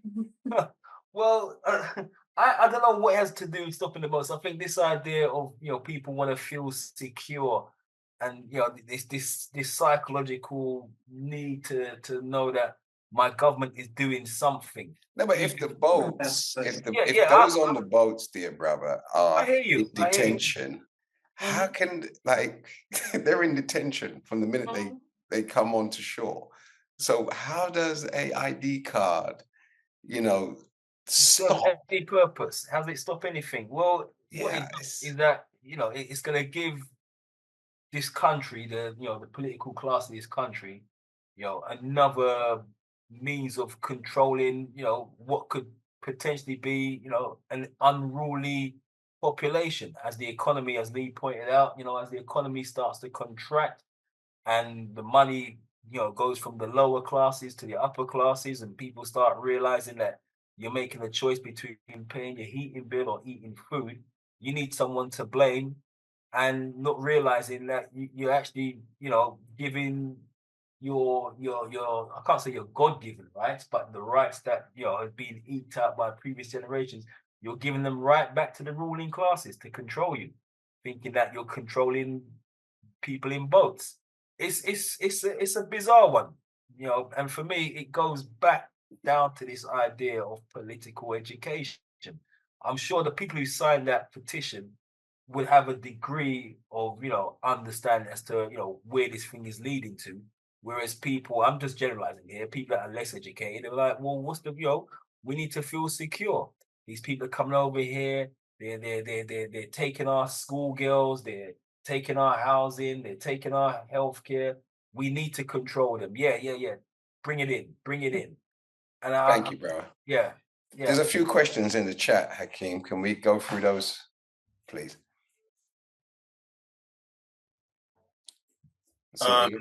Yeah, go ahead. There's a few statements in the chat. However, I've also got a phone text that came through which I don't want to ignore. Please. And I will come over to you, Olga. So just let me put this phone text forward. Brotherly, love what you was expressing earlier, because that's Black vision and institution thinking. But while we're building or looking to build that independent institution, isn't there also the aspect of lobbying that we may have missed out on? And do we have any strong Black lobbying groups or parties? And if not, should we be formulating them while the system still exists? So at least we've got a strong voice, and that can help to represent our small numbers, as the person was saying that they haven't put their name forward. Just like how the European Jewish population is within the UK, small numbers, but they use very strong lobbying power. Yeah, because they got big companies. Exactly. I think there's, two things. When you go for international comparators, you have to be very careful. We're talking about the Asian community. They've got the biggest middle class in the world. When they want to open a shop here, they phone auntie and uncle and grandpa, and everybody does a whip round, and they get the money, right? So when they've got separate lines of capital access investment. Right. So when you compare it, you have to compare in like with like. Right. And sometimes the comparisons are just not. They're not feasible. I think you do have to lobby, but it's what I say now. Now I meet with lots of chief executives of national Black organisations, third sector, charities, so on. And I am aghast at how lack of leverage our community has at the parliamentary political table. We're as weak as water. And the reason for that, and the challenge that I put to these chief executives, is that we don't have a mass movement. They have no fear of you as an individual. You are perfectly manageable. Through grants and opportunities, you can be satiated and satisfied. Right? What they really fear is anybody who can bring the people, the mass people. And building a mass movement energizes our efforts to lobby and means that while we are waiting and building those institutions, that we can affect, as far as we can, government right here, right now. But any leadership that is detached from a mass movement of our people is bound ultimately to fail. Thank you, brother. Thank you. Olga, you should be able to go live now. Unmute yourself and you can put your question forward. Thank you. You're still on mute. Take your device off mute, please. Olga? Can you hear me now? We can. Okay. I think Lee's just partially answered my question. But the point I wanted to make is that the Black community, and sometimes I have a concern with this term community because it's sometimes a bit nebulous. And I'm not sure we're all talking about the same thing when we use the term. But the Black population in this country is not monolithic. So there are different groups of people who have different interests, who have different lived experiences. So I think I want to ask Lee and Rashid, how then do you build that mass movement? How do you build a collaboration across those different groups of interests? Because they're not all the same. And I also want to kind of reference Angela Davis in that she talks a lot about abolitionism and abolitionism in relation to the poor standards of education that our children receive, to the school to prison pipeline and so on. But she argues at the same time as we are working towards abolishing these institutions, we could also be working from within those institutions to change them. And I would suggest that simply by being in the room, we can alter the discourse, the taken for granted discourse that happens in those spaces. So I'm wondering about how we build collaboration, really. Okay, thank you for that. Rashid, you'd like to start? Okay, in terms of the discourse being in the room, we should definitely be both in the room and outside of the room. You know, it's a very old school political game that we've seemed to have forgotten. You know, you have someone in the room who's, you know, the negotiator who can sit down and talk, and you say, listen, either you listen to the negotiator and he's here, or you got to deal with the brothers outside who ain't into negotiating. It's the, you know, it's the kind of Malcolm X, Martin Luther King approach, and unfortunately, we have neither in 2025. It's a sad one. It's a sad one. And I'd say, Miss Matthews, it's always good to hear your voice. And you know, we know each other through education. And I just think that so much of what we're discussing just goes down to a complete lack of understanding the political process. Our young people have been so distracted and sidetracked by, you know, baubles and meaningless things that to even come together under the umbrella of, you know, I hate the term Black British, once you get everyone, you know, under the same tent, there's going to be so many different discussions taking place as to what it means to be that person and where do we lie. You know, if England play Nigeria and three of the players on the team are of Nigerian descent, who are we supporting? And we get confused and we get caught up in this stuff. But we have to start somewhere, I suppose. And I think where it begins, it goes back to that all important community conversation.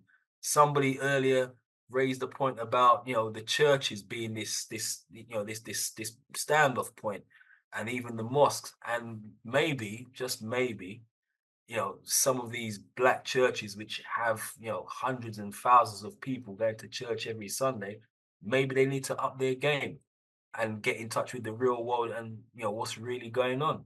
Because I was listening to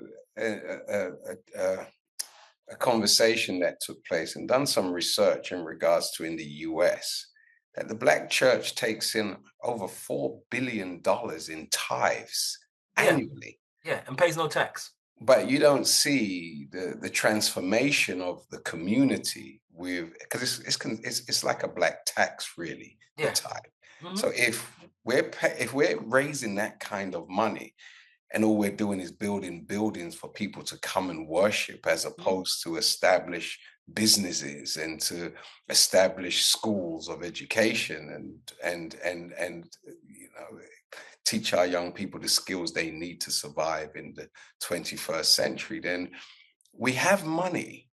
But I think most of the money we have, we're just collecting it in banks. It's just sitting there, you know, collecting dust. Well, and I think until we start to actually invest our money and spend it in our best interest, then I think we'll continue to have these conversations, because I don't think the problem is a lack of resources. All right, brother, I think the resources are there, but we're a bit timid in actually investing in our own selves and in our community. So can I say, in terms of, and I'm not attacking the Black church, I'm just pointing out some stuff here where, you know, we're talking about the Why Don't Black People Vote film, and a couple of young men that I know were connected to a, you know, fairly large, very large Black church, and they wanted to, you know, put the screen on because we were discussing political ideas.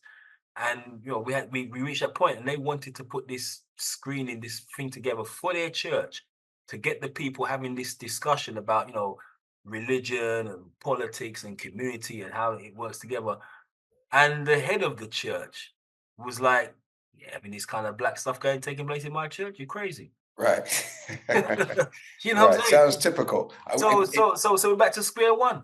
But time, in the interest of time, thank you for that, because but I do want to get to yourself, Lee, on the same question. You know, how the sister asked the question, how do we bring forth this collaboration? And we know we need the unity. We know we need, you know, to bring people together. What would you recommend as a process, you know, and a system by which we can gel together all of these variables, if you will, that really have no great function isolated, but if we can build a machine, then we can project ourselves into the future. What would you recommend as a structure? I'd recommend a Black Citizens Assembly of thousands of people come together and. But to get started, if we wanted to get started as like as a solution, if you will, or one of the takeaways from this discussion, what could we implement next week? What would be stage number one? I think certainly investing in our own organizations, independent organizations. We've got to finance this thing. I mean, it's not just going to come out of the air. People have got to put their money in back politics or organizations that are seeking to advance these politics. Look, the thing is about the Black community, it's not a monolith. And the thing is about the demographic of the Black community, it's increasingly African. And Black Christians, whether we're from the Caribbean or whatever, and Africans who, you know, may be Christian and some of them may be Muslim, we've got to come together and have a discussion, which we haven't yet had. For far too long, it's been the Caribbean and Jamaican community, really, that's been the leadership of Black politics in the United Kingdom. And our community is literally dying out because of the failure, well, not the failure, but because of the harsh immigration rules in this country have just stopped the pipeline of people coming in to any great extent, so that our demographic is actually dying. So I think that what we've got to do is got to get into an internal conversation amongst African churches, African businesses, Muslim businesses, mosques, and so on and so forth, to see if we can build this grand coalition. Because if we don't, then we are actually bequeathing a future to our children that potentially, with climate change, with the threat of war, with the rise of white supremacy, which would be worse than the one that was bequeathed to us by our parents. Right. And although people say things haven't changed, I saw something in the chat saying things haven't changed in 40 years. I'm afraid they have changed because, you know, this year is 400 years, Lee. Not 40. 400 years. Sorry, I thought I said 40. My mistake. I think they have changed. If you think about 1965, 60 years ago today, our people, they were only very small, much more smaller than we are now, secured the 1965 Race Relations Act. That means you couldn't be rejected for a job on the basis of the color of your skin, which was the case prior. So Lee, don't you think that one of the main problems that we're having, and I've been listening to it a lot today, you know, we're talking about resurrecting dead leadership and looking to people who served their purpose during their time. We're actually asking for people who were serving their purpose 40, 50, 60 years ago to come back and save us today. That's a sad state of affairs. And it's a very sad mindset for me, because I'm talking generally across the board. I hear a lot of this, you know, Nelson, come back and save us. Malcolm, come back and save us. Martin, come back and save us. Where I believe we have everything in this hour to solve the problems of this time. But we're so busy with our heads facing the wrong way that we're missing what is here and now. So just to close the evening out, because we're at our time now, the bottom line is that should we take away from this discussion that it is foolhardy and a fool's paradise to think that we can go in with good intentions to these mainstream political parties and have our will be done? Or should we be spending our time starting something that we can control, and by virtue of controlling it, we can hold our representatives to account? We can't call our hold our representatives to account in another man's home. And if we look at the history of the Conservative Party, the Labour Party, the Liberal Democrats, the history, the very DNA of these parties did not have our best interest at heart. And these parties were formed when we were in a very poor and bad predicament. You even look at the Liberal Democrats, which would seem to be the softest of all of these parties. The longest serving Prime Minister of the United Kingdom is William Gladstone. And he served as the leader of the Liberal Democrats for over 20 years, I think it was. And he owned the most amount of our ancestors whilst he was the Prime Minister of the United Kingdom. And it was on his watch, if history doesn't mistake me, that the negotiation was made to reward and award him and those like him for owning our ancestors and allowing our ancestors to have no money at all for faithful service to an enemy. So if that is the history of the Liberal Democrats, who are the weakest of them all, then should we not look at the ethos and the origin of these political parties before we say we want to associate with them? But I think you're looking at a symptom rather than a cause, because I think at the end of the day, if you don't revolutionarily transform the current system and apply yourself to that task, not by seeking to join it, but only insofar as to completely replace it with new systems, and that's possible. The world is full of examples where people have changed their systems. China is a key example in point. Africa and some nations are key examples in point, right? So it can be done. We do know that. You see it happening here in the United Kingdom. Well, there's two things. What we do know in history, it takes a very few dedicated people to make world-changing historic changes. You know, I remember when I saw some little girl doing a protest against climate change one Thursday a week in the middle of Denmark, and you know, I couldn't say her name and I didn't know who she was.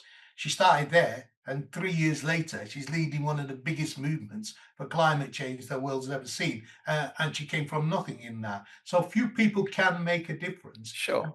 And I think the other thing is this: look, you're describing the current system, and what I'm saying is the current system is already shot. You're looking at the dying death throes of this system. What we should be involved in is organizing ourselves on a twin track strategy. Sure. Massive financial and political independence, and lobbying hard, which is the most successful lobby in the country. It's the lobby for animal rights. I don't know an animal rights party. I don't know an animal rights MP. I don't know an animal rights councillor. But yet you try and do something to animals and see how quickly the government is forced to change its position. Let me say this in the interest of 4 minutes on the clock. Yeah. Rashid. Yes, sir. What would you say, and think about this, Lee, what would you say is the greatest outstanding unresolved issue that there is regarding us as Black people in the United Kingdom? The biggest unresolved issue? Yeah, the most consequential. Man, I'm gonna keep it real basic here, man. I would say it's our own internal integrity.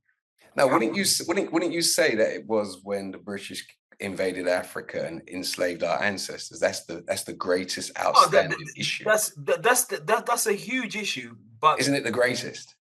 I would say there has to be a degree of personal responsibility that we have to take on board of ourselves. Yes, there is. That's debatable. However, you can't justify leaving your shores and rocking up at another man's house and kidnapping his family and kidnapping millions of people. You can't justify that. And if we live in a country that is the orchestrator of such, don't you think, and everybody is clear that reparations is due to us as a people. So don't you think our political representatives, and Brother Hakim, indulge me on this, don't you think our political representatives should have as their number one task to fight for reparations for every descendant from Africa as a starting point? I think we should raise the issue but we should be realistic as to what the outcome of that is going to be. Forget about the outcome for a minute. Because forget about the outcome for a minute. Okay, brother. In that case, right? I remember interviewing Marcus Garvey's son, Dr. Julius Garvey, and we spoke about this issue of reparations. And he said to me, everything I learned about my father through my mother, about everything my dad did, he said, my father never spoke about reparations. My father was speaking about self-determination.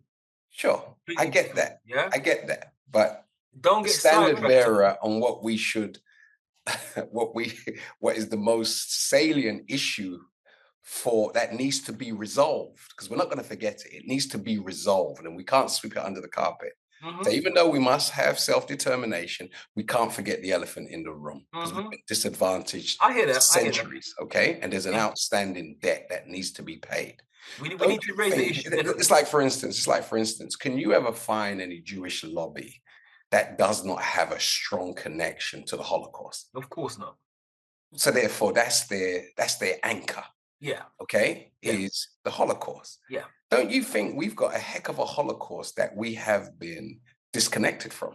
Oh, absolutely. So when someone's running and they're not connected to justice for that elephant in the room, are they really going to be able to survive if they've got no anchor? Well, it's going to be difficult for them. I think it's going to be a twin track, like I said. On the one issue, you got the reparations, and on the other issue, we got the personal responsibility of self-determination. Sure. We got to have, and then we'd be developed. If we take it down one track, then we end up getting caught up in this issue of the reparations. And from what I've seen of how these boys are operating this system, we can put forward all of the legal arguments that stand up. But what respect do these men have of international law? We see it today in 2025. Sure. There's an arrest warrant out for a man, and this man is talking to the United Nations. Right. Like, what are you going to do? That's my point. So he did go around the world, though. his travel plans were disrupted. I hear that. Do you remember that? I hear you, brother. It's always good. It's always because I think these types of conversations, just to raise the awareness of people, is super important. Super. Can I give you just one quick example? Yeah, closing remarks, Lee. Yeah, we wrote a briefing for Caribbean, Latin American, Asian nations embassies in London about the far right and Tommy Robinson, and we said to them that any application from him to come to your countries, we think should be denied on the basis of this evidence, and we provided the evidence. We did that a month ago, and was that you? Yeah, two weeks ago, or last week, maybe 2 weeks. Tommy Robinson went to a week ago, Colombia. Yeah. Colombia said, "Oh, I'm sorry, we're not letting you in." They detained him for 24 hours, and then he begged them to let him go, and he booked a flight to Panama, and he went to Panama, and Panama wouldn't let him in. So in relation to, fighting the people like Farage and Robinson, using our international connections can often aid us in targeting these individuals beyond the shores of this country. Kudos, great work. Brother Rashid, final comment. For me, it always goes back to education. I think that for us as adults of a certain age, we kind of fell asleep at the wheel. We end up chasing, the material dream, and we forgot about the important educational and cultural and spiritual work that had to be done. And we've now left behind a generation of young people.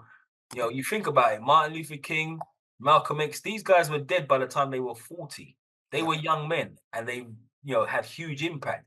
Now we're looking at, guys that are in their 30s, in their 20s, and you're like, okay, so what are we doing? Where's all this energy going? Because it's going somewhere, and it's being, internalized, and it's creating a whole lot of, self-hate and a lot of, very ineffective political leadership. So I would say, for anyone tuned in, just make sure that you pass on, some of this information to the young ones and raise the level of the conversation, the dialogue. Get your children watching question time, get them, you know, debating issues, you know, teach them. Black History Month is coming up, you know, shove a book in their head, make them read something. You know, it's not just about name brand and just accumulating, you know, material possessions. £1,000 for a pair of jeans, £800 for a pair of trainers. It's, you know, it's about this. It's about that. In the interest of time, we've run over. I would just say in defense of our young people, when they're buying all of these things, you see, they're learning the value of what they can charge for their product once they start reproducing it. So it's marketed, dear brother Rashid. It's not a waste of money. It's marketed because our young people, trust me, they're going to get what is due to them. But God is exposing them to the best of what this enemy makes and the best of what he has. And they're becoming accustomed to it by any means necessary. So the next step for them is no longer to be showcasing somebody else's product. The next level for them is to produce their own and charge the same amount of money they paid for the product that they have from an inferior design, you know, as opposed to the one that they're going to be designing. I hear you. So when you look at, say, Kanye West used to wear all of this stuff, and then he became the biggest thing in sneakers. He became the biggest thing in certain areas when it came to fashion, even though he tied himself to Adidas, who dropped him, but he still went on to produce his own. And I think many of our young people are learning from these who have gone before them. And I think as a consequence of that, we have to just learn, just give them some time. But if we need the resources, the finance to get these schools, sure. Spending it on bling. Sure. Right. We're beyond our time there, brother. So those of you in the listening audience, please take your devices off of mute and give our special guests, Brother Lee Jasper and Brother Rashid Nix, a massive round of applause and appreciation for what they have shared with us this evening. Yeah, very appreciated. Very good conversation. Thank you, Brother Lee, Brother Rashid, and Brother Hakim. Would you like to share a few words before we conclude, please? Hakim? No, just also, please also thank MAHAMED HASHI as well for joining us. Of course. We know he jumped in while he was even still at the Labour conference, so we have to thank that brother. And just real quick, Brother Rashid and Brother Lee, is there any email contact that people can contact you on if they want more of a political insight, if they want to invite you to come and give a talk? So please just give out your email, quick contact. Just post it in the chat, and we'll keep the chat open and live. Yeah, cool. I'll do it right now. Thank you. Okay. Well, with that said, thank you, everybody. And we thank all of the back staff who are working in the background, making sure everything is functioning. We thank Brother Odate and Sister Silvina, all of those, Brother Gislan, all of those who are working in the background to make this evening possible. So again, thank you. And until next time, or tomorrow, I'm going to be speaking about separation or death in Brixton. So do we continue as we are?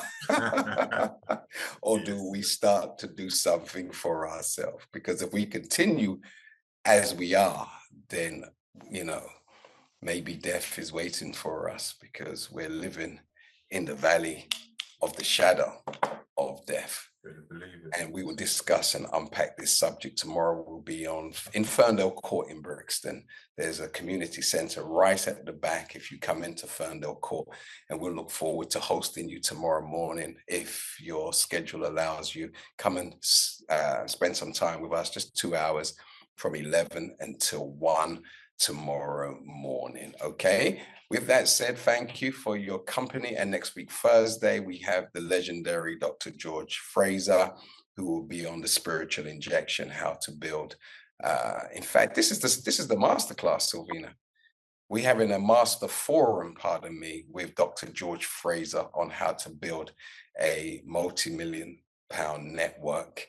And he's a best-selling author of over 6 books, an amazing man. He really is behind he's behind influencing the Black church to become much more financially profitable and much more financially sound. This is the man behind most of the financial programs in the Black church in America.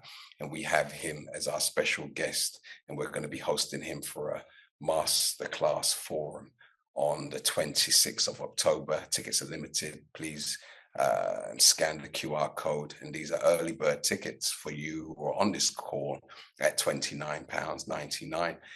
If you missed the early bird period, you would have to pay £47. But this particular Master Forum is worth a ton of finances. This man is amazing, truly amazing. So with that said, thank you for a wonderful evening, and I look forward to seeing you soon and being in your company also very soon. Lots of love, take good care, and be safe as we try to go about our business. Okay, good night and peace be upon each and every one of you. Very good night. Thank you, special guests, and thank you to our production team. Thank you. Assalamu alaikum. Alayhi salam. Thank you.